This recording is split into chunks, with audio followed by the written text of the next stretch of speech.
Sabado bayang arista, nagbabalik na naman po ako. Kita bata, parang bigyan ng giya, no?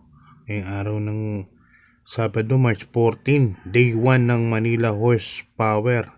Start time natin alas 3 ng hapon at meron po tayong dalawang trial race.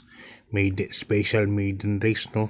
Dalawang karera po yan. So, as early as 1:45, may tatakbo kagad na trial race. So, meron tayong 9 races sa araw na ito.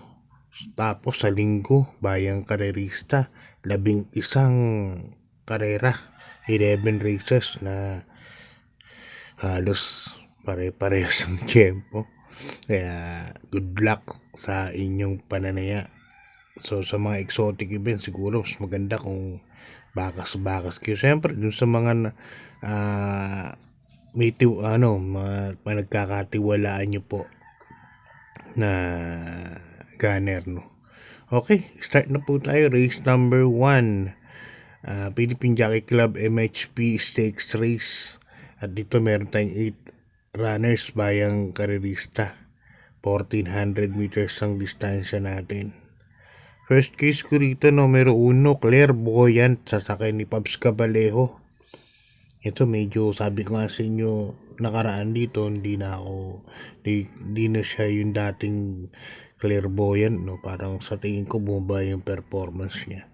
Pero ngayon parang tingin ko bumaba naman talaga ang laban. So sakto lang. Malaki panalo niyan, numero 1, Clairvoyant. Kung pagbabasehan nyo rin yung mga oras niyan, yan ang may pinakamabilis, 1:29.5. Second choice ko, numero 7, Best Shot, sa akin ni Raymart Simasio. Yan, Best Shot. Baka ngayon na rin. No 1-7 ako sa race number 1. Race number 2, Sang Pilacom MH Manila Horsepower Stakes Race 1. Maiden race po yan. Dedicated po dun sa late commissioner natin, Wilfredo Jeff Ungria, no? Naging rin to, commentator din po sa Santa Ana, kung di ako nagkakamali, si commissioner. So, race number 2, 1400 meters ang distansya natin. At dito meron tayong 9 runners. First case ko rito, numero 3, Thunderstorm, sasakay ni Marty Tabor. Yan, mula na nasakyan ni Marty Tabor to Thunderstorm, bumilis po siya sa dito to. At tingin ko malaki po panalo to, although nakamadihado pa. Second case ko yung kay Carlo Batalla rin, kay Boss Carlo Batalla rin. Numero 1 si Pokot Boy, number 1A Alapaap. Diyan Alvin Gusi, Apoy Asuncion, puro mga class A ng sakay. Laki rin po panalo. Okay, good luck, pahayang ka rin. Salipot tayo sa race number 3. Manila Horsepower Club Don Juan de Manila Trophy Race. At dito meron tayong 11 runners bayang karerista. First case ko rito, numero 6, Word Isn't Enough, nasakay ni Christian Pilapil, isang di bandera. At dito may 1.28 yan, no, sa PJCI. Snow White, di remate, couple entry niya, tingin ko 2 kabayo may panalo. Second choice ko, numero 4, itong gumagaling na Magnum Force, sasakay ni Christian Elag Pincula. Isang diremado yan. Tingin ko maghanap na naman ng bali yan, yung Magnum Force. Kaya dito 6 and 4 ang PD ko bayang garista. Lipat tayo sa race number 4. Eto maganda, Pilacom Manila Horsepower Stakes Race 2. Sprint race po ito, 1,000 meters, dedicated yan to the late horseman Boss Ding Pangilinan. Yan, kay Boss Ding Pangilinan. Ang distansya lang natin dito 1,000 meters. Meron tayong 8 runners bayang karerista. First case ko rito, numero 3, Shakti, sakay ni Jackie sa Dampilapin. Shakti, alam naman natin base niyan. Nakaraan di lang maganda sa linya niya ng kay Jeff, pero nakita nyo nung umayra na, bandera na kagad. So tingin ko pagka lobas ng ayos to, no, sakto lang ang labas, tingin ko malaki po panalo yan. Dihado pa rin yan. Second choice ko, numero 8, Little Annie, at saka ni Mark Alvarez. To last to enter naman kasi to. Kaya tingin ko malaki rin po ang panalo. Kakapesto kagad. Okay, good luck. Bayan kita. Lipat sa race number 5. Manila Horsepower Makati Barangay Trophy Race. At dito meron tayong 11 runners bayang karerista. First choice ko, numero 11, Malibu Bell at saka ni JB Hernandez. Pinakalabas. Tingin ko siya ang bandera dito, no? Kahit sabihin natin na sa outer lane yun, makakatabi ka agad si Uno kay Malibu Bell. Last to enter pa. Tingin ko medyo nawang ng konti. Second choice ko, number 1, Equitem. Ito, tingin ko dihado sa ni Jim Alciego. Isang diremate naman to. At third choice ko, numero 4, Cool Mom. At saka ni Ray Marcimasio, kasama na rin si Misha. Kaya dito 11-1-4 po ako bayang karista. Lipat tayo sa race number 6. Isang Manila Horsepower Marho Trophy Race. At dito meron tayong 9 runners. First choice ko rito, numero 5, Spreewell. Yan. May couple entry na Orient Express. So, dalawa na kagad sila. Parehas may panalo po yan.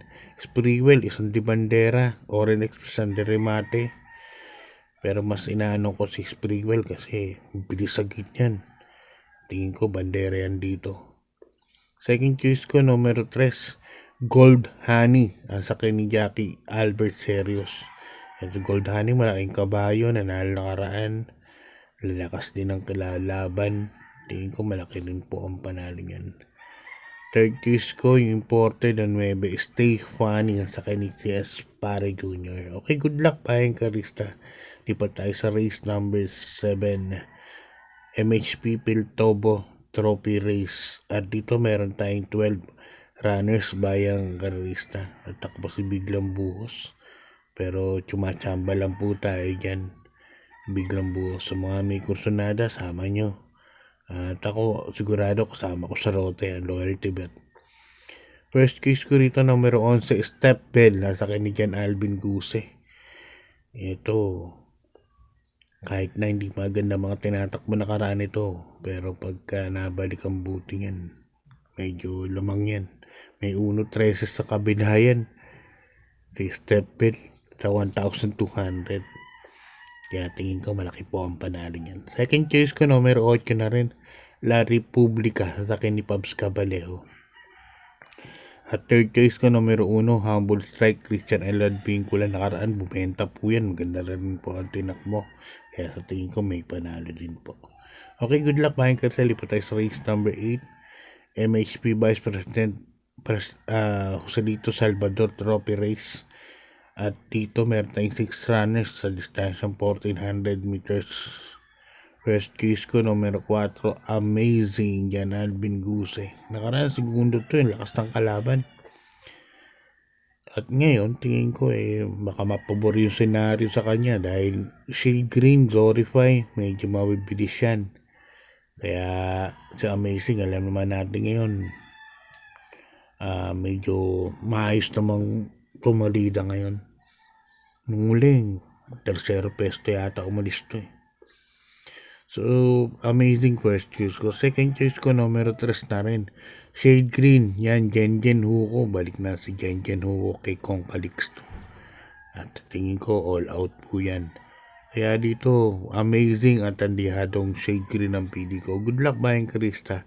Lipat tayo sa ating last race. Manila Horsepower Ricardo Aquino Trophy Race, no? At dito meron tayong 8 runners bayang karerista.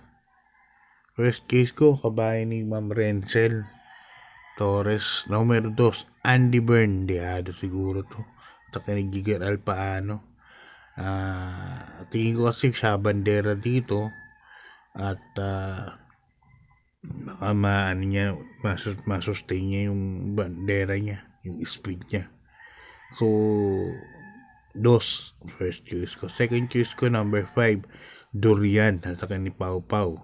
Yan. Durian naman, pwede naman isunod yan. May stamina rin, may remate. So, ganda rin panalo yan. May panalo rin po yan. Third case ko, imported matikas sa akin ni Louis Nonar. Yan. Isang deremate at naipanalo na ni Louis ito nakaraan eh. Kaya tingin ko may panalo po. Kaya 256 ako para sa ating last race. So, pananayan nyo, hinahinay lang, maliit na kapital. Pag tama, tingin ko, malaki. Kasi malaki dividendo sigurado. Hanggang dito na lang, Bayang Krista. God bless and good luck po.